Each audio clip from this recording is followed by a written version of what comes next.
एक पुरअमन जो हमारे लोग वहाँ मौजूद थे उन पे जिस तरीके से तशद्दुद किया गया, जिस तरीके से मारा पीटा गया, टीयर गैसिंग की, शेलिंग की, और जिस तरीके से हमारे जो लीडरान हैं उस्मान डार साहब, उमर डार और उनके साथियों को जिस तरह गिरफ्तार किया गया, इसकी हम शदीद मजम्मत करते हैं। हमने पहले ये कहा था इस नाजायज़, नाअहल, नालायक इम्पोर्टेड हुकूमत को कि हम जमहूरी हक अपना इस्तेमाल कर रहे हैं, जलसे भी हमारे जमहूरी हक के एक इजहार है, और आप हमें अपने जमहूरी हक को इस्तेमाल करने दें। लेकिन आज ये नज़र आया है कि ये अपने फस्ताई हथकंडों पे उतर आए हैं।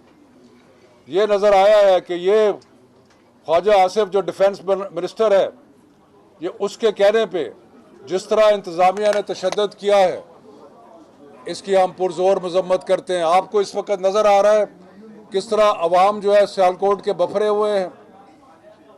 हम अभी भी पुरअमन तरीके से, जमहूरी तरीके से अपना हक इस्तेमाल करना चाहते हैं। हम तशद्दुद और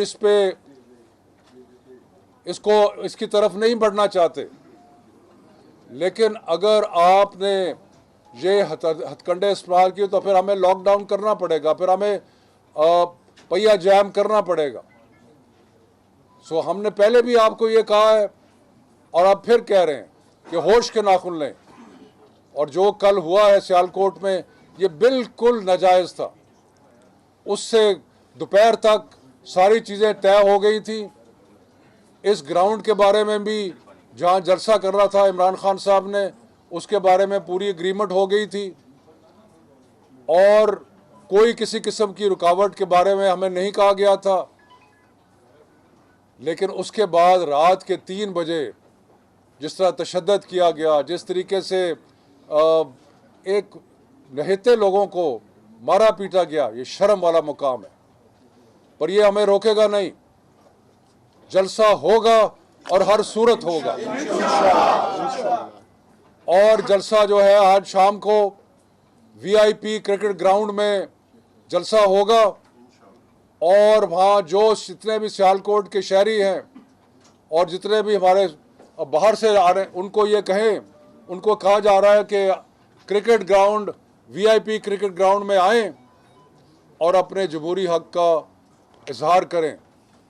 और अगर इसमें अब रुकावट डालने की कोशिश की गई, और साथ साथ मैं इंतज़ामिया को ये कहता हूँ कि फौरी तौर पे, अभी मैंने DC को कहा है, फौरी तौर पे उस्मान डार, उमर डार और सबको रहा किया जाए, क्योंकि ये जो तरीका है ये बिल्कुल काबिल कबूल नहीं है, नाकाबिल बर्दाश्त है। तो खान साहब आज शाम को आएंगे, जलसा होगा। जलसा सियालकोट का एक फ़कीदुल मिसाल जलसा होगा जिसकी नज़ीर नहीं मिलती।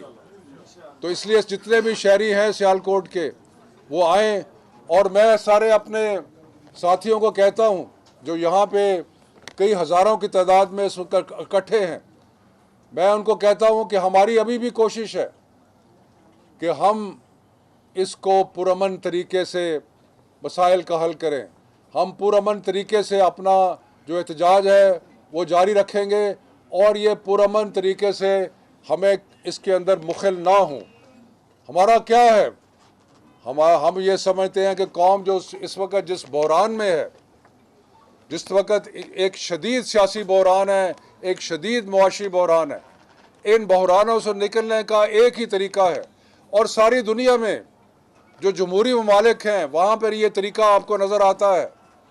क्या तरीका है कि अवाम के पास जाएं, जमहूर के पास जाएं, अवाम की आवाज़ सुने, और वो सिर्फ़ और सिर्फ इलेक्शन के ज़रिए ही मुमकिन है। इसलिए हम ये मुतालबा नहीं कर रहे कि जो हमारी हुकूमत को जिस बंदर बांट और हॉर्स ट्रेडिंग के ज़रिए निकाला गया और जिस तरह करोड़ों रुपए की बोलियां लगी, हम ये नहीं कह रहे कि हमारी हुकूमत जो है वापस आए। हम ये कह रहे हैं कि अवाम को मौका मिलना चाहिए अपने अपने जज्बात का, अपने प्रेफरेंस का इजहार करने के लिए। और मैं आपको एक बताऊं कि जो मुल्क में इस वक्त बहरान है, इसका और कोई हल नहीं है, क्योंकि इसके और ये जो नाजायज़ हुकूमत है, इसके पास कोई इस वक्त सलूशन नहीं है। आप देख लें कि 6 हफ्ते हो गए हैं, इन 6 हफ्तों में आनियाँ जानियाँ तो बहुत हैं, नतीजा क्या है? नतीजा ज़ीरो है, सिवाय इसके कि वो अपने जो उनके खिलाफ केस थे उनको साफ करने में लगे हुए हैं। जो माँ बाप बेटे ने जो अरबों रुपए खाए, और जिस तरह अरबों रुपए को उन्होंने अपने नौकरों के ज़रिए और बाकियों के ज़रिए इकट्ठा किया और कॉन्ट्रैक्टर से और ठेकेदारों से इकट्ठा किया, उसको ख़त्म करने की कोशिश कर रहे हैं। अभी कल ही परसों FIA ने दरख्वास्त दी अदालत में कि हम इसको प्रोसिक्यूट नहीं करना चाहते, यानी कि वो अब इससे गवर्नमेंट जो है पीछे हट रही है और ये अपने आप को नहला धुला के साफ सुथरा करना चाहते हैं। पाकिस्तान की अवाम इसको बर्दाश्त नहीं करेगी। ये बिल्कुल एक नाजायज़ हुकूमत है, और इस लूली लंगड़ी हुकूमत जो कि इतने लोगों के इकट्ठे होके, इसके पास कोई सलूशन नहीं है पाकिस्तान का। पाकिस्तान के मसाइल का अगर कोई सलूशन है तो वो इंतखाब है, ताकि जो नई हुकूमत आए वो अवाम से फ्रेश मैंडेट लेके आए।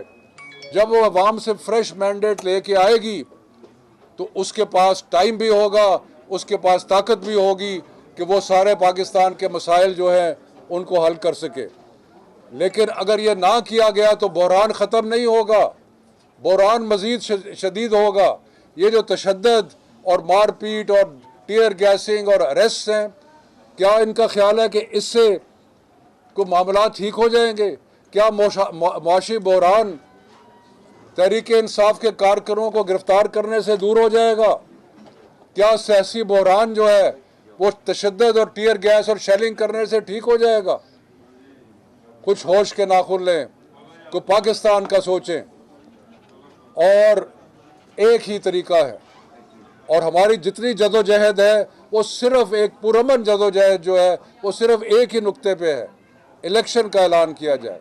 लेकिन ये आज कल जो हमें नज़र आया है, ये हमें निशानी नज़र आई है कि जिसमें ये तशद्दुद का रास्ता अख्तियार करने पे तुले हुए हैं। उस्मान डार को, उमर डार को, सबको रहा किया जाए और एक पुरअमन जलसा जो है उसको होने के करने के जितने भी इंतजाम है वो किया जाए, वरना जो भी नताइज होंगे उसकी ये इंतज़ामिया और ये नाजायज़ हुकूमत जो है वो होगी। तो इसलिए गिरफ्तार ने आज़ाद कश्मीर के मिनिस्टर, हाँ, हामिद रजा साहब जो आज़ाद कश्मीर के मिनिस्टर हैं, अंदाज़ा लगाएं आप, आज़ाद कश्मीर के मिनिस्टर हैं हामिद रजा साहब, उनको भी गिरफ्तार किया हुआ है। तो ये किस किस्म का हालात बिगाड़ रहे हैं, और ये क्यों बिगाड़ रहे हैं हालात?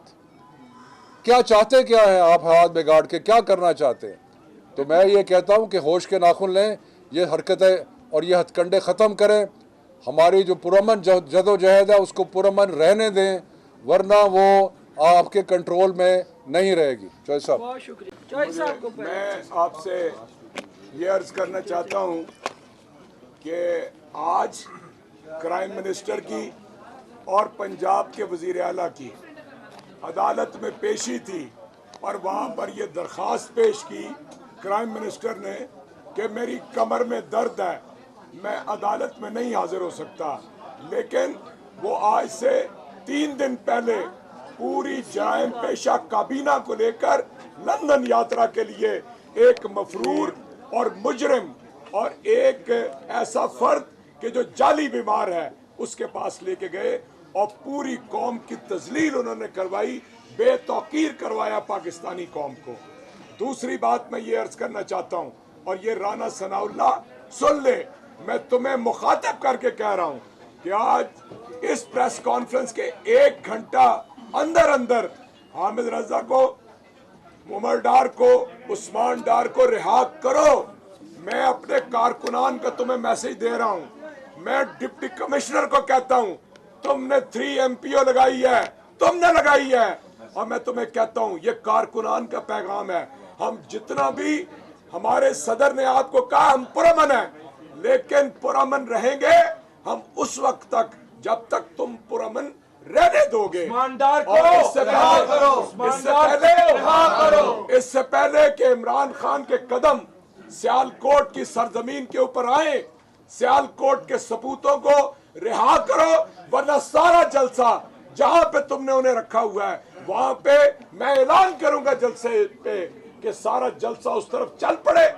उसका हदफ तुम होगे, उसका हदफ यहाँ की एडमिनिस्ट्रेशन होगी और हम अपने साथियों को रिहा करा के छोड़ेंगे, कभी भी अलग नहीं छोड़ेंगे। कदम बढ़ाओ चौधरी इजाज, हम तुम्हारे साथ हैं। कदम बढ़ाओ चौधरी इजाज, हम तुम्हारे साथ हैं। आखिरी और तीसरी बात सुन ले सियालकोट वाले, ये सियालकोट मुआशी हब है और तुमने सारी मईशत को तबाह बर्बाद कर दिया है।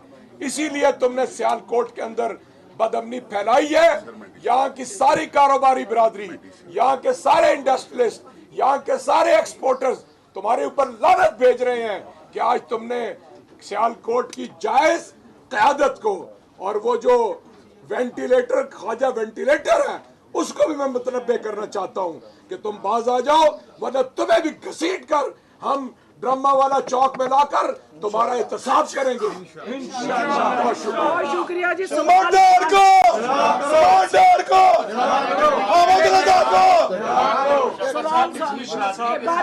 उमर शहजाद को कर लेना। कमिश्नर साहब ने जो है उसमें उन्होंने इतराज लगाया कि आपने ये जो ग्राउंड थी वो अमेरिकन कमीशन की मलकियत है, आपने पहले उनसे इजाजत नहीं ली, उनका इजाजतनामा ये जितने भी जितने इतराज़ात एडमिनिस्ट्रेशन ने लगाए हैं, हमें पता है किसके इशारे पे लगाए गए थे।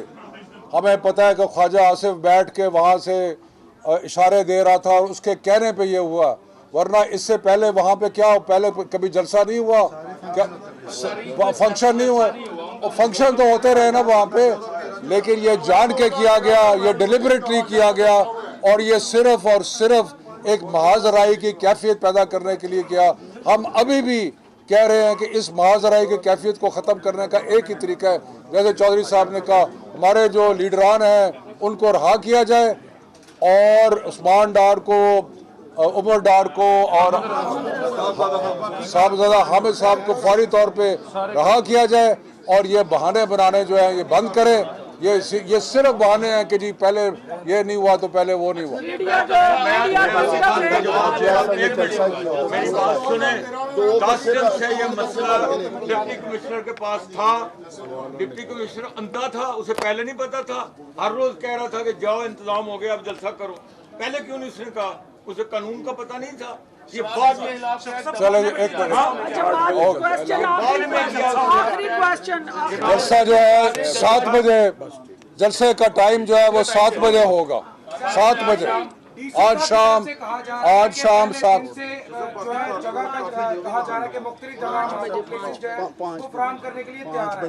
कल दोपहर तक हमारे जो पार्टी के कायदीन हैं उनके मुताबिक कल दोपहर तक उन्होंने कहा कि जैसे चौधरी गुलाम बास कह रहे हैं कि जाओ जाके जलसा करो। तक कहते रहे, रोज डिप्टी कमिश्नर का ये कहना था कि आप जलसा करें, कोई हर्ज नहीं है, उसने इजाजत दी है। और कोई सवाल? और ये सारा ख्वाजा आसिफ के कहने पे होगा और ये गुमराह चुके हैं। मगर मैं जो सब आपको यकीन दिलाऊं कि ये जलसा पाकिस्तान का सबसे बड़ा जलसा होगा। ये चलो का शुक्रिया। 5 बजे आप लोगों ने वहाँ पहुँचना।